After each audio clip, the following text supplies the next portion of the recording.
নমস্কার বন্ধুরা, সবাই কেমন আছেন? আশা করি ভালো আছেন। মাই ডেইলি ব্লগ 2.0 তে আপনাদের সকলকে জানাই স্বাগত।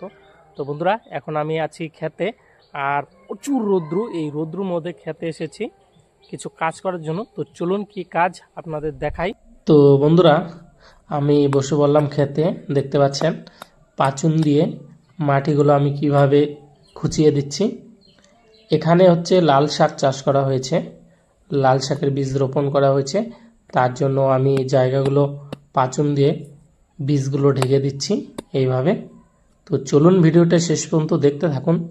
আজকে সারাদিন কি করি সব কিছু এই ভিডিওর মাধ্যমে আপনাদের সামনে তুলে ধরার চেষ্টা করব, তাই ভিডিওটি শেষ পর্যন্ত দেখবেন। এই যে এখন আমি বাবার সাথে কথা বলছি, বাবা আমাকে বলছে সামনে লাউয়ের বীজ রোপণ করব। আমি লাঙ্গল টানি, তুই এটা কমপ্লিট করে তারপরে লাউয়ের বীজগুলো রোপণ করতে হবে। তো আমি এদিকে প্রায় কমপ্লিট করে ফেলেছি, আর অল্প একটু জায়গা আছে, তাহলে কমপ্লিট। তারপরে যে আমার সামনে ফাঁকা জায়গাটা দেখতে পাচ্ছেন, এখানেই লাউয়ের বীজ রোপণ করব। তো চলুন দেখতে থাকুন। তো বন্ধুরা, এই যে দেখতে পাচ্ছেন জায়গাটা, এখান থেকে এই যে এই পর্যন্ত লাল শাকের বীজ রোপণ করা হলো। ছিটিয়ে দিয়ে পাচন দিয়ে নিড়িয়ে দেওয়া হলো। আগে লাঙ্গল টানা হয়েছিল, আর এদিকে বাবা লাঙ্গল টেনে কেল দিচ্ছে। এদিকে লাউয়ের বীজ রোপণ করা হবে লাউয়ের টোকা বিক্রি করার জন্য। তো এখন আমি বাড়ির থেকে বীজগুলো নিয়ে আসব আর এই কেলে কেলে দিব। তো বন্ধুরা, এই যে হচ্ছে লাউয়ের বীজ, আর এই বীজগুলো এখন এই যে কেলগুলো দেখতে পাচ্ছেন, এই কেল দিয়ে রোপণ করব। তো বন্ধুরা, এই যে দেখতে পাচ্ছেন এদিকে 4টি লাইন টানা হয়ে গেছে। তার মধ্যে থেকে আমি 2টি লাইনে লাউয়ের বীজ রোপণ করে যাচ্ছি। আর প্রত্যেকটা বীজের দূরত্ব হচ্ছে 1 টাক্কর, অর্থাৎ আধা হাত। আর এই 1 টাক্কর পর পর আমি প্রত্যেকটা লাইনে এইভাবে বীজ রোপণ করে যাব। আর এদিকে বাবা লাঙল দিয়ে কেলগুলো টেনে নিচ্ছে। আর এখন বাবা আমার পিছনে বড় বড় যে মাটির দলাগুলো আছে সেগুলোকে ঝোড়া করে দিচ্ছে, আর আমি এইভাবে বীজগুলো রোপণ করে যাচ্ছি। তো চলুন ভিডিওটা শেষ পর্যন্ত দেখতে থাকুন, সাথে থাকুন।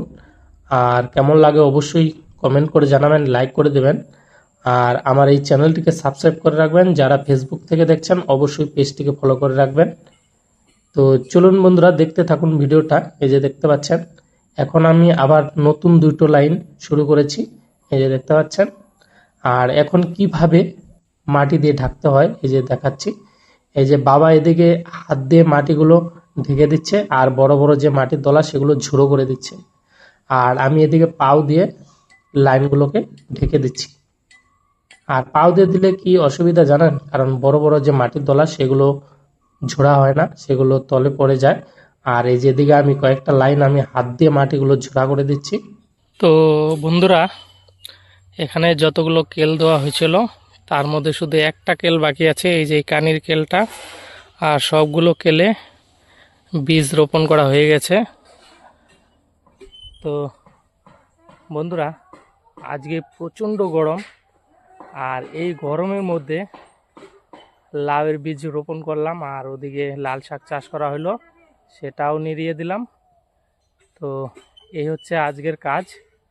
তো কেমন লাগলো অবশ্যই কমেন্ট করে জানান, একটি লাইক করে দিন, শেয়ার করে দিন, আর আমার এই চ্যানেলটিকে সাবস্ক্রাইব করে রাখবেন। তো দেখা হচ্ছে পরের ভিডিওতে। তো টাটা, বাই বাই বন্ধুরা।